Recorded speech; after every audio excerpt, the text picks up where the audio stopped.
Okay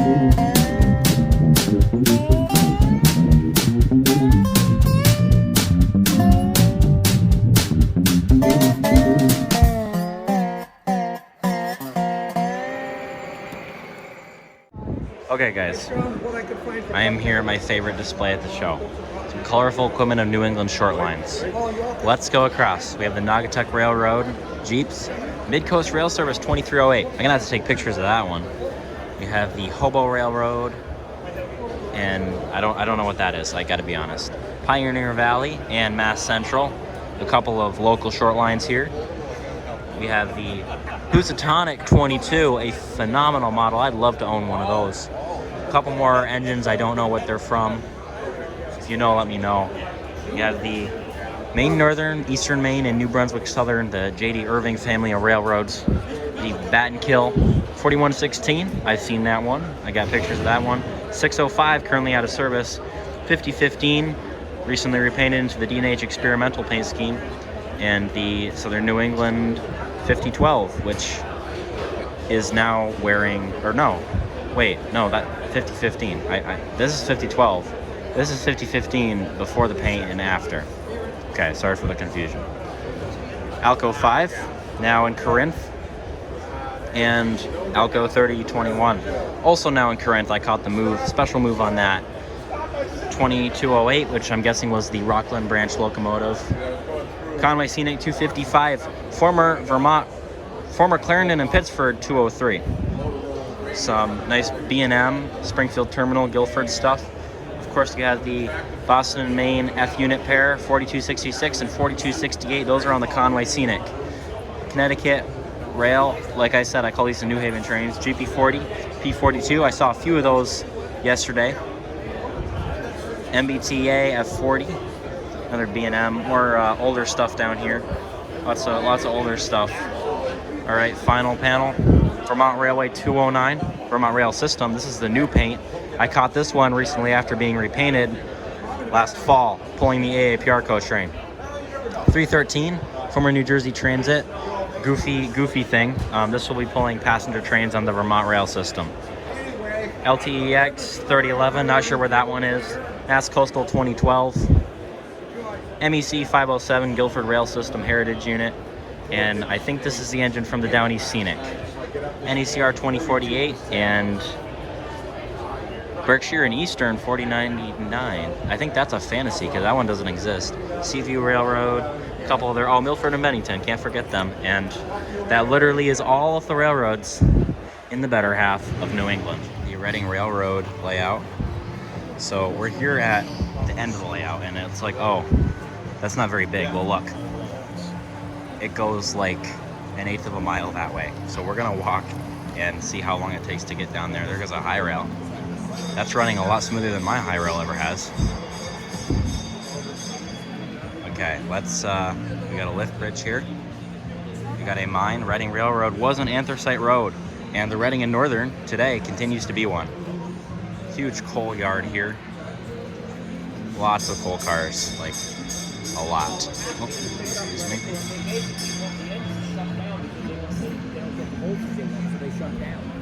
More coal, mine stuff, some nice signals. You got a roundhouse here that we can see inside.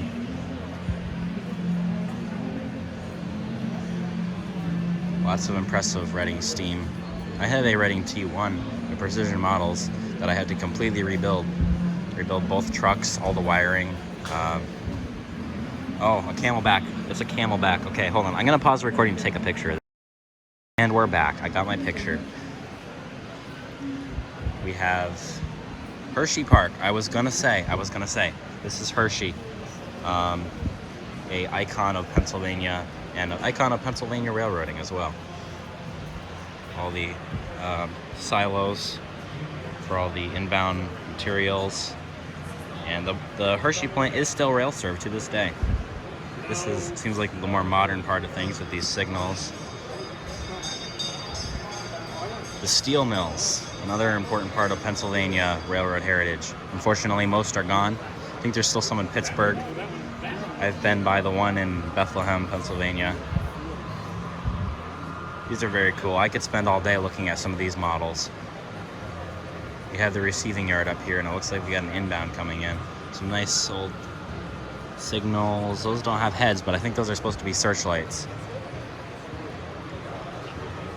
Beltline Junction. I was actually there a few months ago, rail fanning. You'll have to check that out in my Reading trip videos.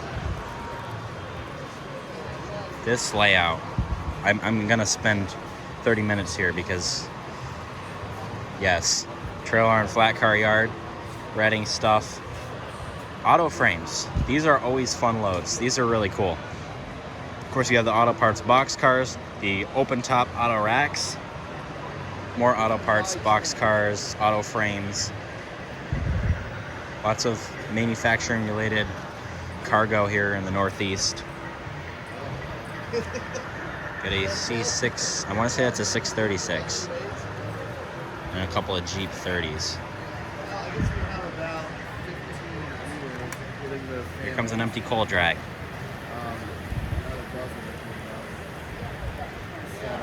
This is a slightly more modern era than the coal cars we saw back at the yard.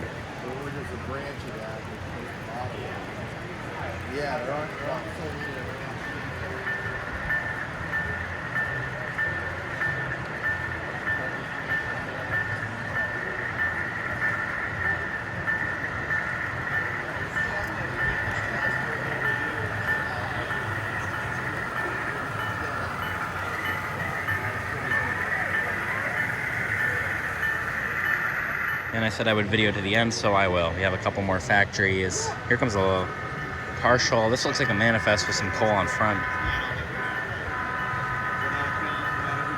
Now we're at the end. You can see all the way down there. You can't even see the end. Truly, you know, if you look like this, oh, it's small. If you look down, this layout is huge. Very impressive. Still working. These printed or is it for the I'm not sure. That's impressive. Dwayne, do you know where the car frames came from? As far as All right, coming back down the other side. Some more nice modeling. A donation thing. Some nice tri-head signals. I think those are called Y pattern. I don't know what those are called. I like the blend of vintage and modern stuff. Here's some nice block signals. Double approach block signals too, actually. You see those in places like Amsterdam. Very impressive high bridge here. And we're back in the modern era. Modern highway bridge. This is actually very well done. More highway, industrial. Got a yard here. This looks like a fuel transload.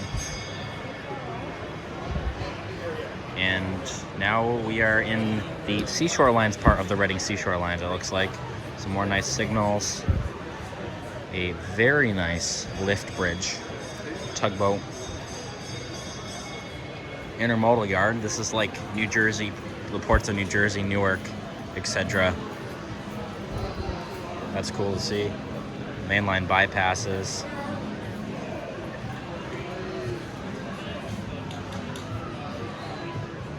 And we're moving back into the countryside. Now we're into the farms. And still looks kind of modern with these signals. We got a drive-in up here past the farms. What are we playing? I'm not sure. Looks like some old movie.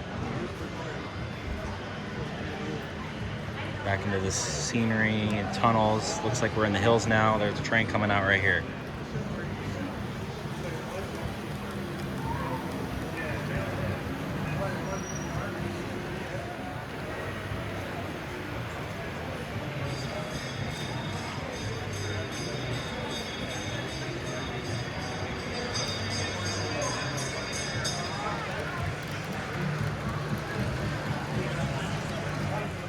Now we're into a very intricate part. Looks like a junction on the Northeast Corridor. We have steam trains, we have old, whatever these things are called. You can tell I'm not from the Northeast Corridor area. We have a Sprinter with some Amfleets. This is a very well done, really gives the feel of like an elevated train station in a urban area. And all the catenary poles are up. No catenary because, well, that's difficult. And now it's fall. This layout really is a roller coaster in a good way. Where you have another engine servicing facility. We're back in the transition era. And this one kind of wraps around to where we started.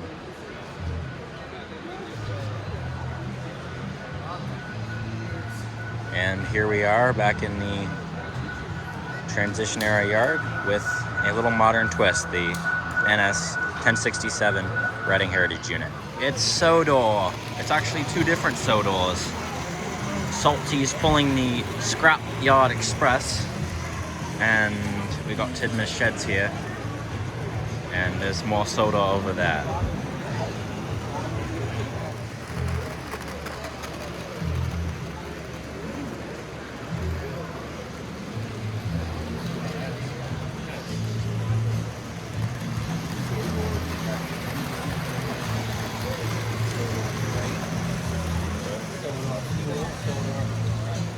We got a three-way here. Intermodal going down the double track. Well, I guess it's all double track, but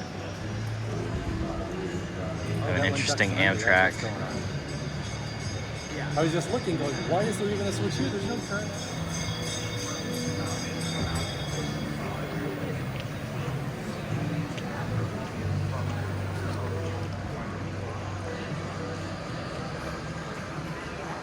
Surfliner Simon's thing pushing on the end. I don't know what these things are called. I just know they're sprinters. You run good. You run well. Yeah, until someone left the switch. You gotta police your switches. Better living. Yeah, but pushing yourself to take a drive. Vermont Railway 202. I missed the Washington County paint. The last time I shot at leading was last summer before it got repainted. And the 310 currently out of service, and 432 still earning its keep in that paint scheme until they get around to redoing the decals. This is like a 3-track loop, but one of them keeps going around, so you can run a train in a circle, I guess. Interesting design. Yeah, here's the diagram. That's interesting. I guess that's like an industry. There's a little guy. Interesting.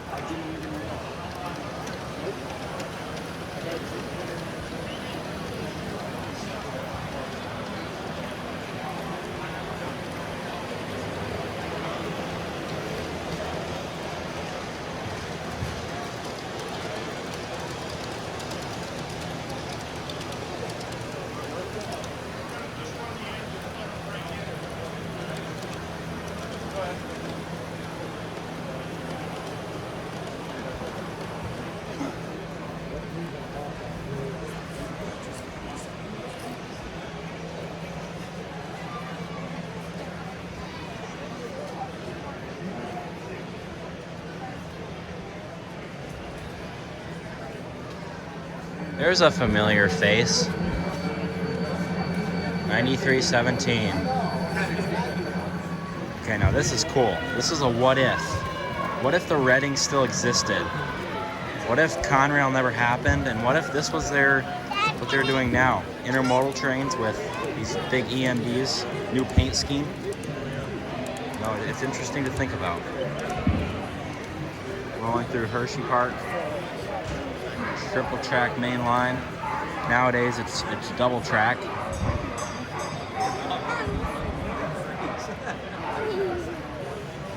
like my dog at home. I just see another dog on the TV. They go crazy.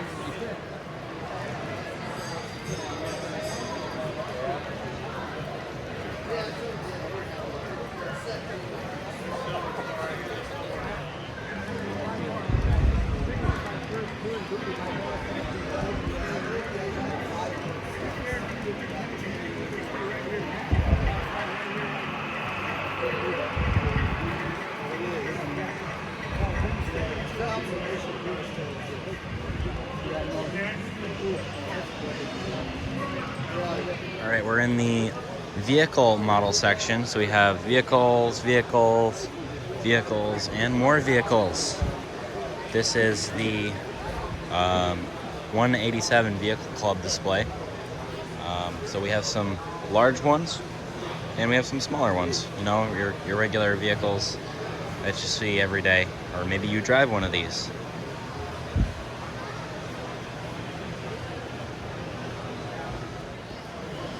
Lots of foamy trucks if you're a truck foamer.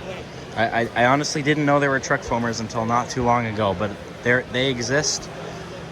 And you can, you know, I know people who will tell you every single truck and when it was made and stuff. And, you know, it's like rail fanning, but with trucks. And it's an interesting hobby. It's like some sort of generator load. Is this one of the 3D printed ones? Yeah, that's, it looks like resin, but it's like a little rougher than I see. It's fairly rough. You can feel the texture of it. Yeah, that's weird. These were separate, but there's a company, a trucking company in Ontario, whose paint scheme I copied. He has one of these trucks, and his trailers look like that. So I tried to replicate it as best I could.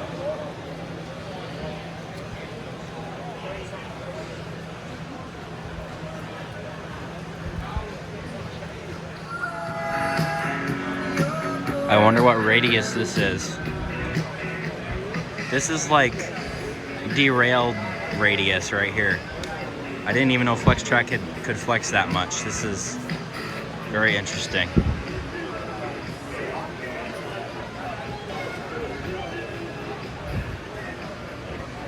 Now, in operating sessions, you use trains to tell a story, and these guys tell a story using vehicles, and so it's really cool to see. They'll do like a bridge like this because you would have the track moving underneath. Whereas this, you have the wires in the pavement embedded before you part it. Yeah. I got you.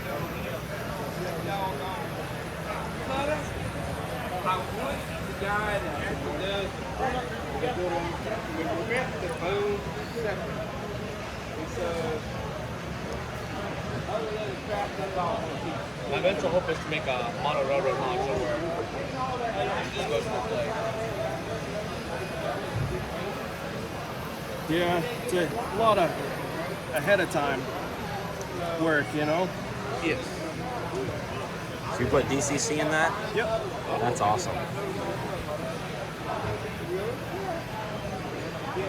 Imagine it'd be trickier with a smaller vehicle. Yeah, it can be, yeah.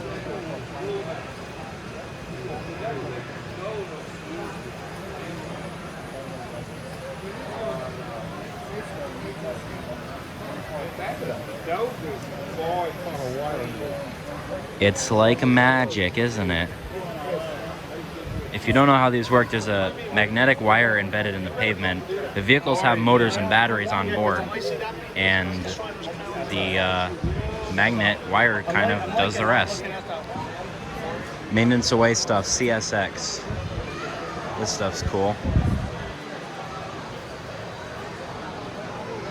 I've seen a lot of cool maintenance stuff on various layouts.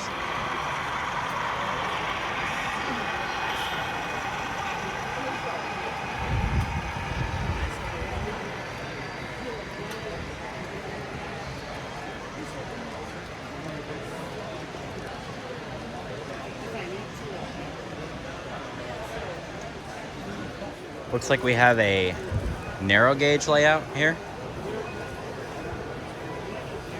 Oh, look at that.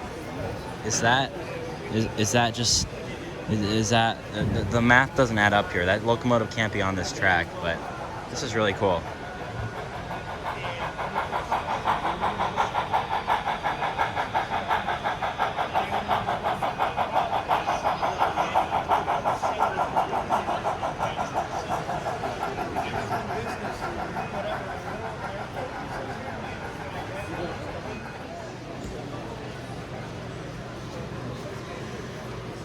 Nice triple track linear layout design.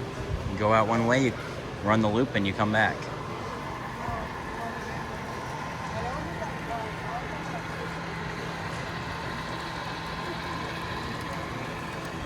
The better B&A, and I'm going to get killed for saying that right here in West Springfield.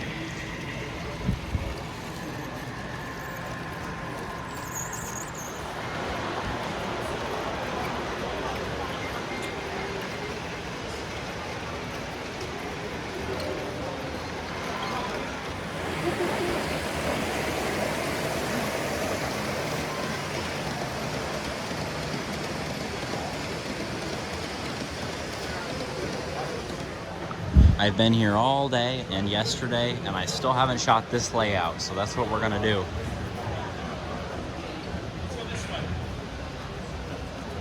It's a great looking layout too. They got some nice lift bridges with the funny blue things over top of them.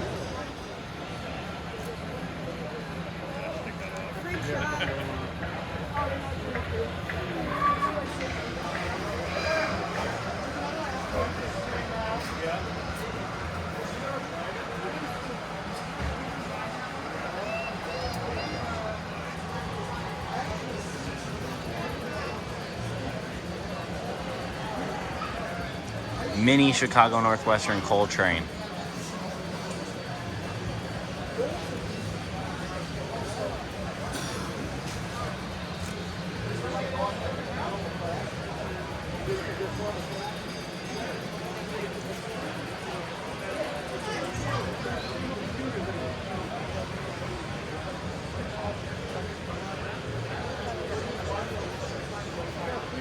And that's cool, there's a soccer field. Locomotive works, scrapyard, I don't know. Housatonic 7803, RS3. Oh, they had to do the Housatonic 9706 like that, and the Housatonic 7110. Great locomotives. Rest in peace.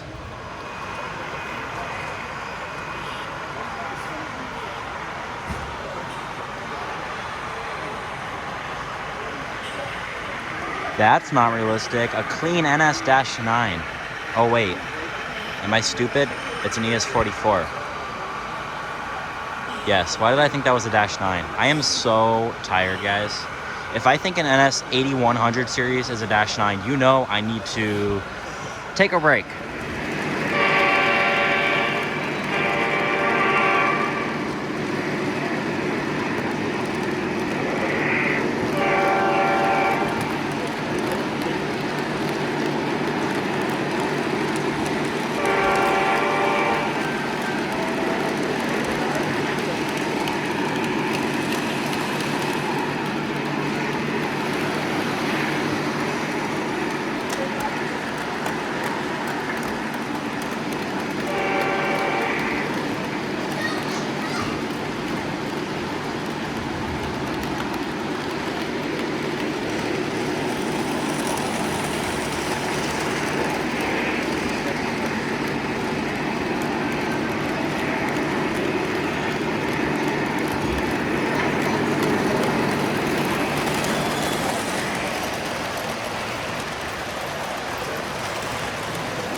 We're now doing a walk-around tour of the Amherst Belt Lines. This is a phenomenal, not only is it great looking, but this layout is huge. This is the biggest layout at the show, I believe. Double track. There goes some New England rail power with a short freight. There's a nice fall scene right there. Got a coal mine. We're gonna keep going around this way, taking a look. Some more industry, urban setting.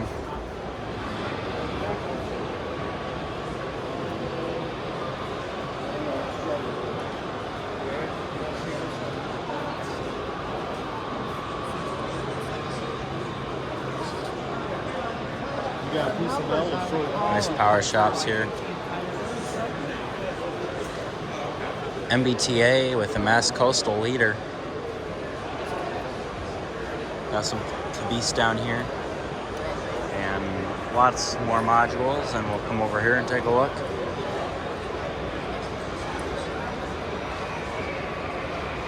Guilford 620 leading in intermodal.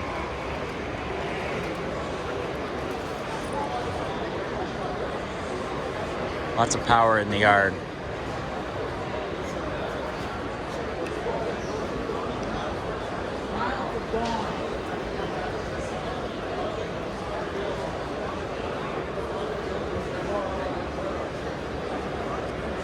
Can't even get to all the modules because the track plan is so complex.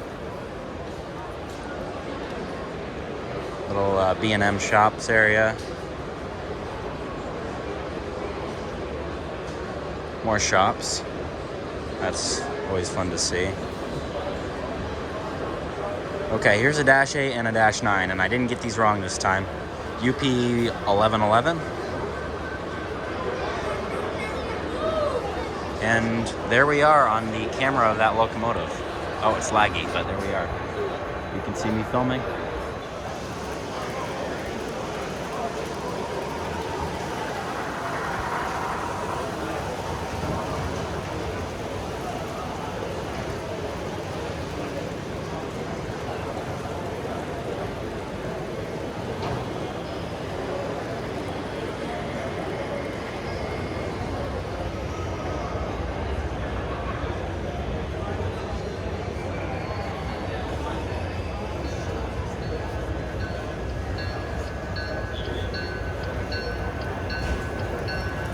I live on the CP and I've never seen any of those things, unfortunately. They seem to stay out west. The snowplow, the SD40, and the caboose.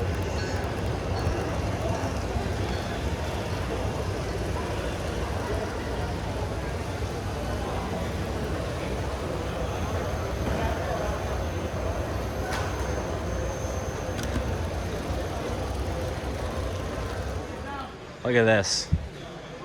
It's literally 2 minutes until the show's closing, and I'm still finding new stuff. Monorail, Newark Liberty International Airport. Okay, I gotta take pictures of this. Hold on. So this is the Northeast Corridor. Where's this? I see kind of a subway type train. I'm not even gonna pretend to know I know where these places are, but space themed module. Some more scenic modules.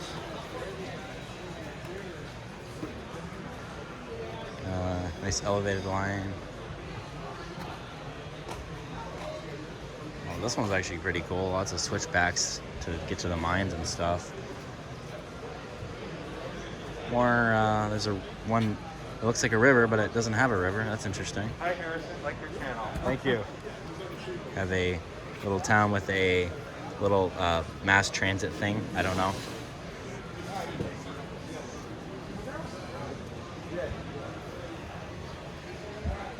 And there's a little return. Looks like there's a return loop here, and a little roundhouse servicing area. This whole section is seemingly matched and looking very nice. This could be a standalone layout. Actually, it has return loops on both ends.